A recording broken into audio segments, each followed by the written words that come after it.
नमस्कार, मी प्रीती। आवाज इंडिया मराठीमध्ये आपल्या सर्वांचं स्वागत आहे। तर नजर टाकूया आजच्या टॉप 10 महत्त्वाच्या घडामोडींवर। शिवसेना ठाकरे गटाचे प्रमुख उद्धव ठाकरे आणि मनसे अध्यक्ष राज ठाकरे या दोघांमध्ये भाऊबीजेच्या निमित्तानं शिवतीर्थावर भेट होण्याची शक्यता आहे। या भेटीत आदित्य ठाकरे, तेजस ठाकरे आणि अमित ठाकरे यांना एकमेव बहीण उर्वशी ठाकरे असल्याने यंदाची भाऊबीज शिवतीर्थावर साजरी होणार असल्याची माहिती मिळतेय। रोहित पवार यांनी सत्ताधारी आमदारांना निधी देण्यावरून महायुती सरकारवर सडकून टीका केली आहे। अशा पद्धतीने पैसा देणं म्हणजे मतांची खरेदी करण्यासाठी केलेला हा राजकीय जुगाड तर आहेच, पण लोकशाहीची थट्टा असल्याचा प्रहार रोहित पवार यांनी केला आहे। राज्य सरकारच्या लाडकी बहीण योजनेत सुरुवातीला झालेल्या गोंधळामुळे अनेक पुरुषांनी गुपचूप या योजनेत नोंदणी करून प्रत्येकी ₹1500चे हप्ते घेतल्याचे समोर आले। ई-केवायसी आणि खात्याच्या तपासणीतून उघड झालेल्या माहितीनुसार सुमारे 12,431 पुरुषांनी या योजनेचा अनधिकृत लाभ घेतला असून एकूण 164 कोटी रुपयांचा महाघोटाळा झाल्याचा आरोप करण्यात येत आहे। कल्याणच्या मोहने गावात काल रात्रीच्या सुमारास 2 गटात तुफान हाणामारी झाली असून पोलिसांसमोरच महिलांना मारहाण आणि दगडफेक केल्याचं बघायला मिळालं। यात 4 ते 5 जण जखमी झालेत। पोलिसांचा मोठा फौजफाटा घटनास्थळी दाखल झाला असून परिसरात तणावपूर्ण शांतता आहे। पोलिसांकडून दोन्ही गटांविरोधात गुन्हा दाखल करण्याची प्रक्रिया सुरू आहे। खासगी वाहने ट्रेनमधून घेऊन जाऊ शकतील, ज्यामुळे मुंबई ते कोकण हा रस्त्यावरील प्रवास टाळता येईल।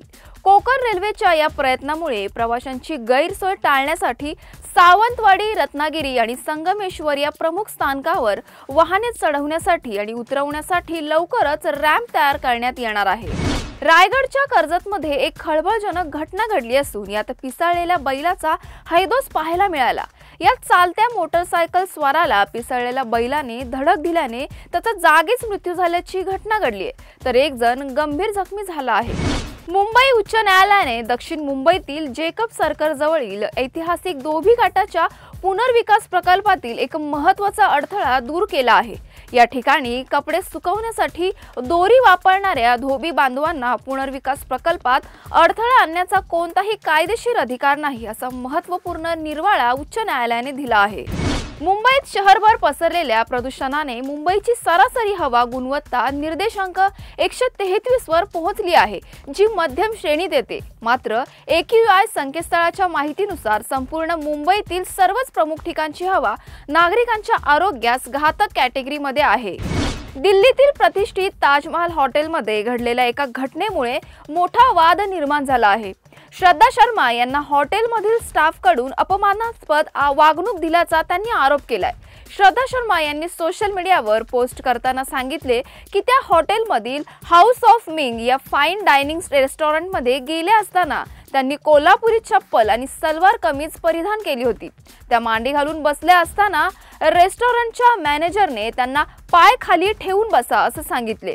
मी कोल्हापुरी चप्पल घालते, त्या माझ्या कष्टाच्या पैशांनी घेतलेल्या आहेत, पण इथं मला सांगण्यात आलं की हे ठिकाण श्रीमंत लोकांसाठी आहे आणि मी नीट बसावं। एवढंच नव्हे तर मला क्लोज शूज घालण्याचाही त्यांनी सल्ला दिला। भाऊबीजेचा शुभ दिवस साजरा केला जात आहे।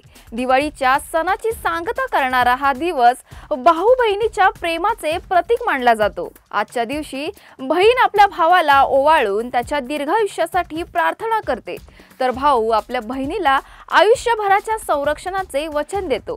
या सणानिमित्त दोघेही एकमेकांना गोडधोड आणि भेटवस्तूंची देवाणघेवाण करून आपुलकी व्यक्त करतात। आजच्या दिवशी घराघरात उत्साह, आनंद आणि कौटुंबिक एकतेचा माहोल असतो। अशाच बातम्या बघण्यासाठी पाहत राहा आवाज इंडिया मराठी।